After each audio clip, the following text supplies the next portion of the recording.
Hello, I'm Toycat and welcome back to the second channel geography video. Today I have some very exciting news to share with you all because a brand new country is coming to the world in the next few years. You might recall how Bougainville Island, which is currently a part of Papua New Guinea, Bougainville Island is just over here, and recently they decided to hold an independence referendum, and that independence referendum was held a month ago. The results have come in and they have decided to vote for independence by a pretty huge majority too. In fact, even the second option, which was not for the status quo, it was for greater autonomy, already a push towards the Bougainville movement, that got 1.69% of the vote to the 98% who decided to become independent. And yeah, this is a very interesting result, which will take years to implement, of course, but it will mean that eventually there will be an independent Bougainville state, which is going to be interesting because it will increase the number of countries in the world by another one. The exact number of countries depends on how you want to count it, but it's 190 something, whether that's 2, 6, 8, 4, depends on which countries you're counting and which ones you aren't. But basically, the number of countries is increasing, and this is a trend we're seeing happen right now with Bougainville.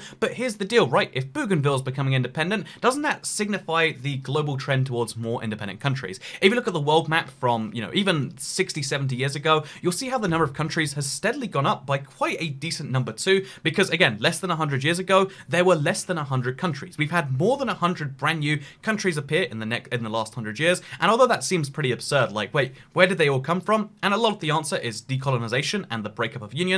For instance, the British Empire is now lots of different countries. For instance, the USSR, used to be one country just 30 years ago and is now 15 separate sovereign nations. So because of those sorts of things, it seems inevitable that more and more giant countries, more and more power units will split up into smaller ones. So if you look at Catalonia or Spain or California or Scotland or Hong Kong, looking at these pretty famous movements of places that are quite different to their country they're in, it seems logical that eventually they'll become independent. But in my opinion, just wanting to become independent and just having that drive and that vague difference isn't what makes you an independent country. And that's why I think it'd be kind of interesting to talk about countries that seemed like they were going to be independent, countries were even proposed and quite heavily considered, but that never really came to fruition, because I, one, love alternate history, and two, I think it's interesting to remind yourself that even though things right now seem like it's in a one direction in lots of places, the truth is, to simplify every independence movement with a one directional push, to simplify the unification of the Koreas with a one directional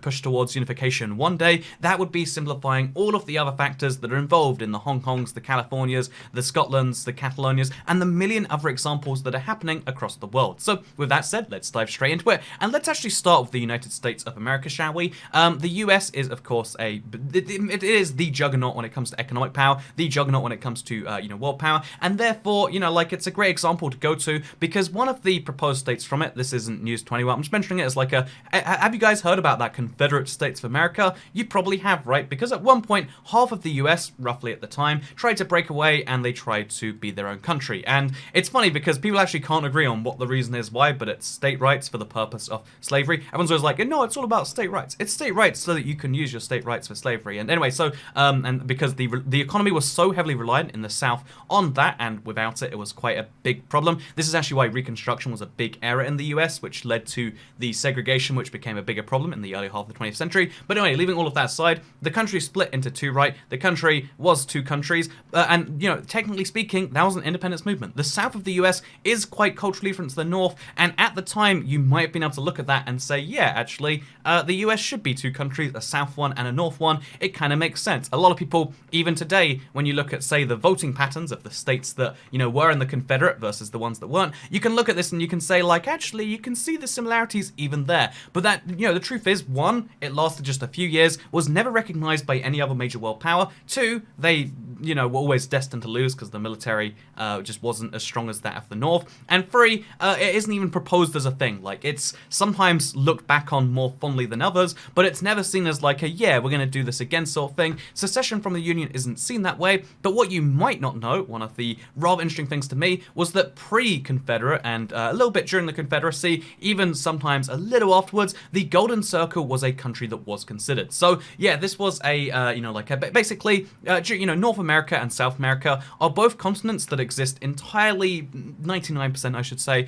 of countries which are former European colonies. The countries that exist there are European colonies of mostly, Spanish descent, with a little bit of Portugal and a little bit of the UK, and then it gets more complex when you go to the Caribbean and stuff. But yeah, basically, it's a lot of different colonies, and those colonies, like the south of the the US all had the same heavy reliance on slavery at roughly the same time. And given that the North and the South of the US were kind of having those deep tensions anyway, it made sense that if you're going to have the South split away, rather than having there just be two Americas, one of which would eventually be more dominant, the Union would always have more power in that state, why not have all the states of Mexico join the Golden Circle as well? Why not have the other Central American and Caribbean states, all of which need the slave trade or needed the slave trade to survive?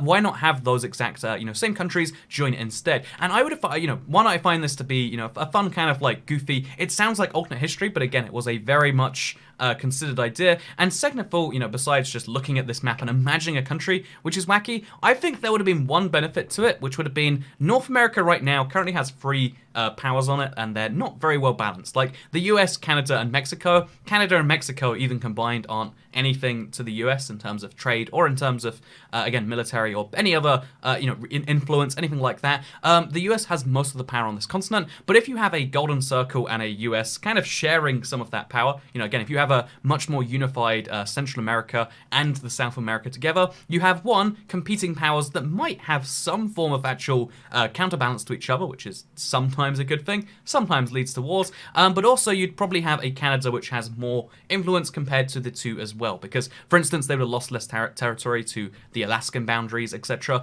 There would have been a lot more different, the makeup of the North American continent would be very different to this day, and that could lead to disastrous things, or it could lead to a more balanced, more competitive area, because, again, the Golden Circle was very heavy on the idea of, again, lots of independent states within one union, and I would have loved to see how 2 separate USs both developing at the same time would have turned out. So I would have loved to see how that goes. However, on the other hand, slavery is bad. But on the other, slavery, not good. Interesting alternate countries, very good. So it's kind of a 50-50 on whether you want to see that or not. But it's not the only proposed country of history. It's just one that's kind of close to home if you live in the US. If you're not in the US, it's far away from home. But one that might be a lot closer is the merger of countries in the Arab world. You might not know this, but a lot of Arabic-speaking countries consider themselves to be one greater Arab people. The Algerians, the Libyans, the Egyptians, even as far east as the Yemenis and the Iraqis, and lots of countries in the area consider themselves to be one people, the Arab people, and they even speak the same language to this day, which, again, I find that wacky. But there have been lots of different proposed countries regarding this.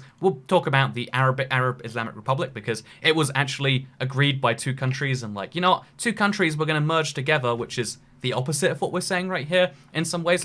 Countries have wanted to merge together in the Arab world for a very long time. Here's the Arab League, by the way. These are the countries which all, in some form, believe, they are one people and should unify eventually at some point. But despite all of this vague agreement of yes, this is the Arab world, one day, they want cooperation. There's 22 members all doing various different things in there. Despite all of these things, we've seen so many different proposed unions in so many different countries with similar names, by the way, like the Arab Federation, the Unified Political Command, the United Arab Republic, the Federation of Arab Republics, King Hussein's Federation Plan, because, by the way, Saddam Hussein, unrelated to King Hussein, but Saddam Hussein also wanted to do it. All these different Arab leaders from all these different countries at different points in time have believed in the same idea. Gaddafi even. Every Middle Eastern leader you've probably heard of has believed in this concept at some point that yes, all of the Arab countries should merge. The only issue is getting them to agree on how. And it's, I guess it's vaguely reminiscent of the European Union situation, but except with even more in common, in terms of culturally, but less in common geographically and interest-wise. I mean, Saudi Arabia has such different interests to that of Morocco, which has such different interests, obviously, to that of Yemen and to Syria, of course, and, if you want to count Palestine in there, these countries start to get real wacky real fast as far as, what would a united Arab state look like? What would the goals really be? And that's why a lot of countries in the area kind of disapprove of it. They want to have the current counterbalance where every Arab state, for the most part, has their own advantages, disadvantages. Egypt and Saudi Arabia have their counterbalances to each other, and so on and so forth. Every country in the area has the same vague identity, but they are very much separated, partly because of how the lines were drawn a long time ago. But if they wanted to, again, I find it funny, people are always like, oh yeah, well, you can see all these wars happen because, the British and the French drew a line. And the Sykes-Picot Agreement was a very real thing, that just arbitrarily drawing lines, which is why you see so many of these borders to this day. But it is one of those things that everyone vaguely wants, but no one can agree on what the new thing should be either, which is why you can argue the straight lines are bad, but every other solution seems to be just as bad to the people in the area today, unless you're suggesting, you know, instead of us imposing a straight line on them, we should have imposed much better, more curvy lines based on what we wanted, because that would have been a better, you know, thing for the people. I don't really get it personally, but yeah, just bear in mind there's a lot of proposed Arab countries, and you know, like at one point Egypt and Jordan, and there were a lot of proposed union countries in the area. Basically, the one thing they have in common is they really don't like Israel for reasons you might understand if you know the history of the area. Yeah, basically, there's a lot of very confusing things in the area, and long story short, isn't the Arab world an interesting place? You might agree, you might disagree, but what you might find more interesting than the fact that there's like 22 countries with the same language that are disparately spread across different regions of the world, what you might find more interesting than that is the fact that not only have, you know, like the Arab regions wanted to combine before, but also so have the Balkans. So again, I mentioned how there's this funny thing where there's this big movement towards independence, but another movement, both, you know, usually it's for military reasons, but in the last 50 years of relative peace, it's been more about economic reasons of bringing powers together. The bigger your trade empire, or union, or whatever you want to call it these days, your states, are, the more power you have. This is why Germany is an economic powerhouse in Central Europe. This is why, you know, the United States is the most powerful country in the world. So many countries all under the same banner with the same standards, etc., with a lot of advantages in terms of river transportation, and the way it formed, and the location in the world, its physical safety. These countries, by being together, do have lots of benefits rather than being apart. That's why, you know, even though, you know, like you could talk about in the same light Catalonia and Bavarian independence, realistically speaking, Bavaria won't be independent, but when you look at other countries that are more based in other industries like tourism, you see why Catalonia, Scotland, etc., blah, blah, blah, blah. My point with these things is like, you see how the movements are different based on the relative size already. So anyway, talking about the EU some more, the EU is kind of federating in that way and becoming a lot of countries trying to make that trade area bigger. And one of these proposed things back in the military age was for all of these South Slavic countries to join together, or rather a pan-Balkan union, because you might already know that all of these countries together, these tiny countries, were at one point Yugoslavia, which was a reasonably sized country. It wasn't even a large European country, because these are all just very tiny European countries by population, but it was a reasonably sized country in South Europe. Notably, the one communist country that wasn't at the first time was like non-aligned. It didn't agree with the First World, Second World. It was kind of in its own little bubble that wanted a balance. It didn't want to be part of the balance of power. So yeah, that was very interesting about Yugoslavia. The other interesting thing is the fact that before Yugoslavia, there were lots of other attempted countries, and one of them was to take Yugoslavia with Albania, make it Greater Yugoslavia.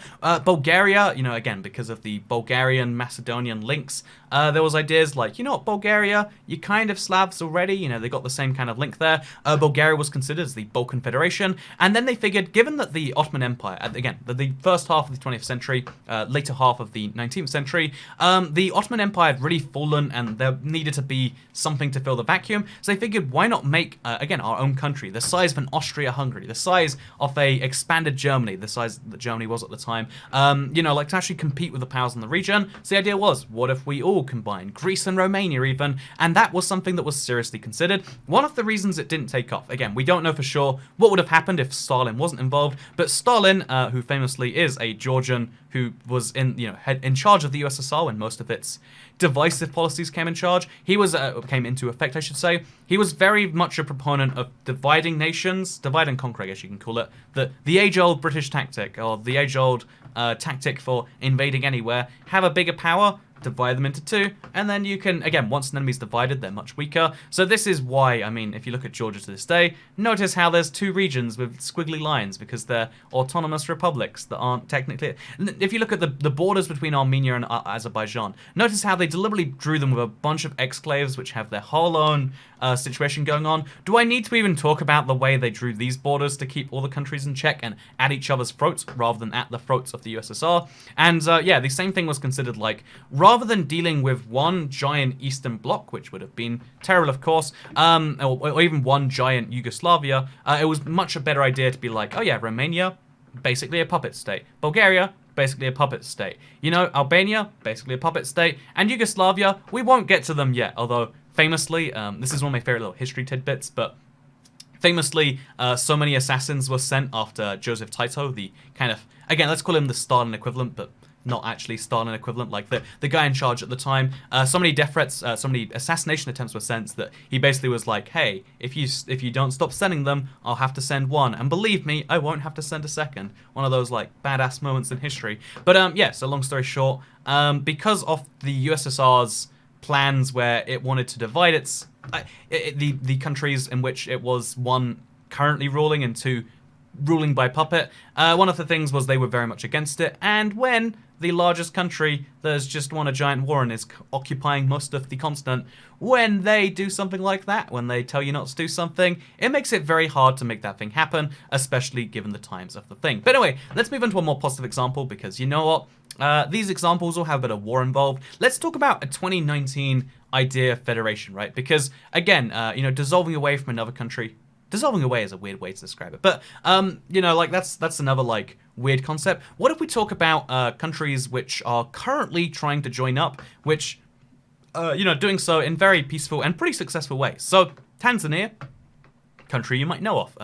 If you don't know, it's actually a combination of Zanzibar and Tanzania, I think. Anyway, so Zanzibar is probably more famous than Tanzania, I feel like. So now you're like, oh yeah, I know Tanzania now. Kenya, Uganda, Rwanda, and Burundi. Every country in this 5-country collective has something going on that you're like, oh yeah, I know that, right? Uganda, everyone knows something of Uganda. Kenya, I mean, again, probably the most famous of the 5. Rwanda is like becoming a global airline hub for, you know, East Africa and arguably Africa as a whole. And Burundi exists. So the thing is when you take these countries together, they're slowly starting to become the East African Federation. This is a proposed country which, again, they've already started works on having a common market, having a common policy, visa policy, and they want to one day be an actual federation of different countries, rather than having this problem where Africa is very divided. There are 50 countries in Africa alone, by the way, which is, I would argue, too many in terms of the market factoring and stuff. And although the African Union makes some progress, the truth is Africa is too diverse a continent right now to have one country. I mean,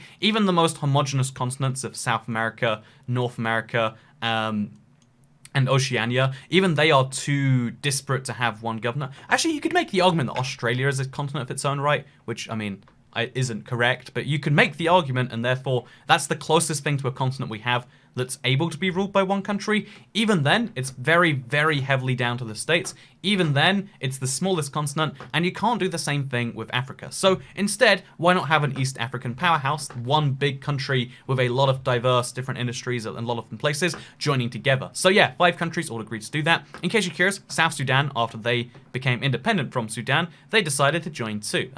Actually, fun fact, South Sudan is, I believe, primarily an Islamic country. South Sudan is primarily Christian, one of the reasons for the split, so you can see a divide in that one too. Also something British, something, you know, the history you'll see is in common with all of these, as they all formerly were colonies from the same thing, so they all had a lot of things in common before that. But yeah, the East African Federation has a flag, by the way. It's the East African community right now, but it's got a flag ready, it's got a motto, it's got an anthem, and yeah, they currently, again, the current process is that they're drafting a regional constitution.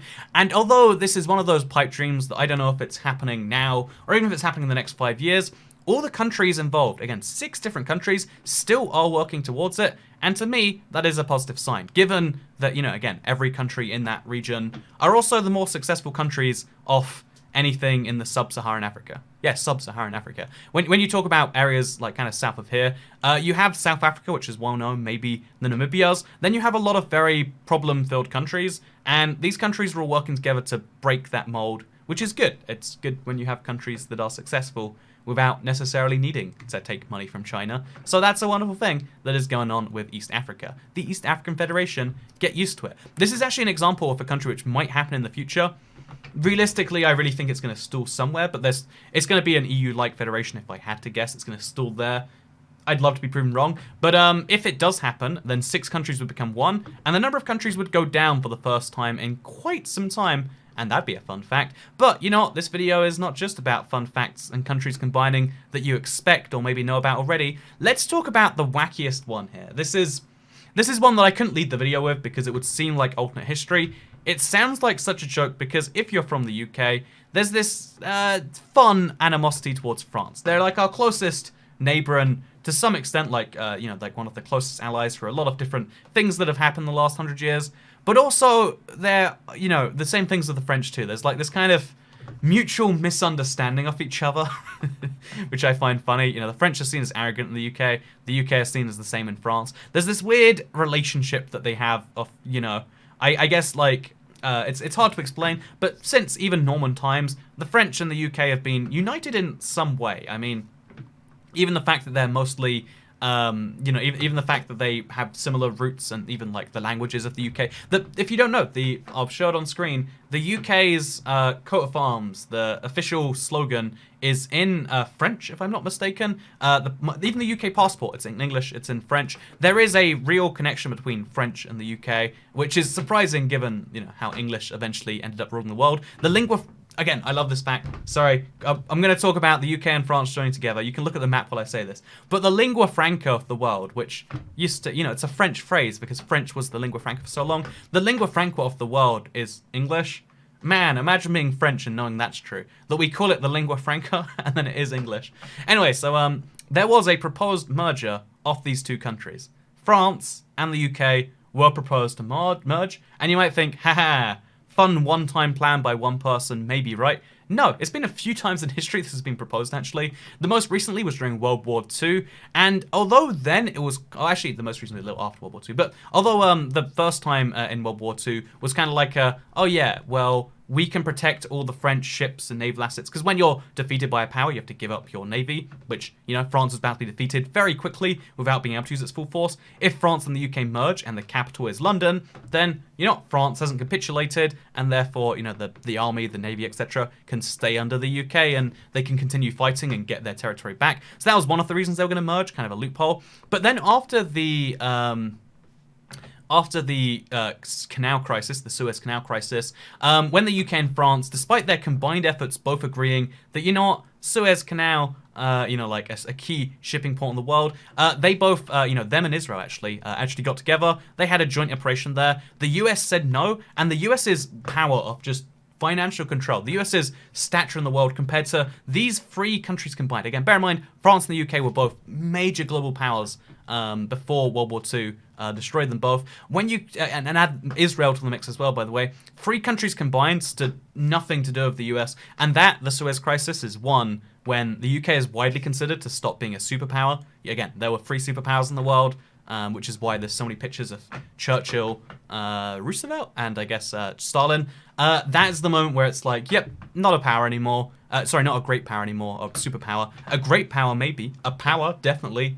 Not a superpower. Same with France. France was considered a superpower at one point with a major global empire. There's so many different things about France that make it super powerful. But they lost a lot of influence and global things because of the world wars as well. So why not combine the two countries? And if you do combine the two countries, one, you have the largest overseas empire in the world. I mean, or even to this day, look at those, look at the ridiculous number of colonies owned by both countries. It's the silliest map of a country in the world because of just how many islands they both own.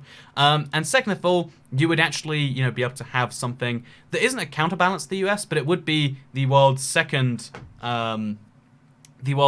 largest military player, perhaps the world's third largest economy, and that would be something that would be worth playing around with. But again, given the EU, which France is more gravitating towards and the UK is more gravitating outwards from, this is unlikely to happen these days. But the fact that it was even considered at one point that two people groups so different could share one state goes to show that life was considered very different. And, actually, while we're here anyway, at one point, there was going to be considered... The UN, which is like the world government, this is just Toycat rambling off the cuff, but Toycat, but the UN was at one point considered to be an actual world government. Not a full world government, like it'd be a federated world government. Every country would still have most of the powers themselves, but the UN was going to have absolute power. Whereas now the UN has... the country's powers matter more than the UN's powers. Which is kind of contrary to any state power. Like, you can't... To have a government that works on a national, international level, it has to have power over its constituent republics. If California could override the US government on everything, then there wouldn't be a United States. If Manitoba could override Canada and everything, there wouldn't be a Canada. Even the least put-together country in the world, because it's so... state, like it's so localized. Switzerland, there is still a leader of Switzerland. It's 7 people actually, but they take turns, with one of them being the president for formal things. There is technically still a capital of Bern, although it's not. It's an outwardly imposed capital. It's not a capital to them. The fact that these things still exist in the least country just goes to show that countries need to have those things. And sadly, there is no UN country, which I'd be very suspicious if it was a thing that existed. And in the same way, there is no UK-France combination. There's no EU superstate just yet. There's no Balkan League. There's no Arab Union. And a lot of these things seem like they go in the opposite direction.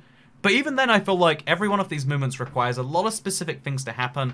And that's why the number of countries post the Cold War has only crept up very slowly. Like, again, even to see a Kosovo, which isn't even recognized this day, even to see a South Sudan, which is mostly recognized, all of these countries, which are fairly new, again, there's only been 4 or 5 in the last couple of decades, all of these countries have very complex processes and pretty valid disagreements on more than just a few things. And that's why Bougainville, is because of their civil war. They will become independent, but it takes some years. It takes a lot of negotiation. And speaking of things that take a lot of negotiation, want to talk about the UK's status in the continent it's in? Nah, you don't want to? Okay, sounds good to me too. Thank you very much for watching, but as always, second channel, don't care. Goodbye.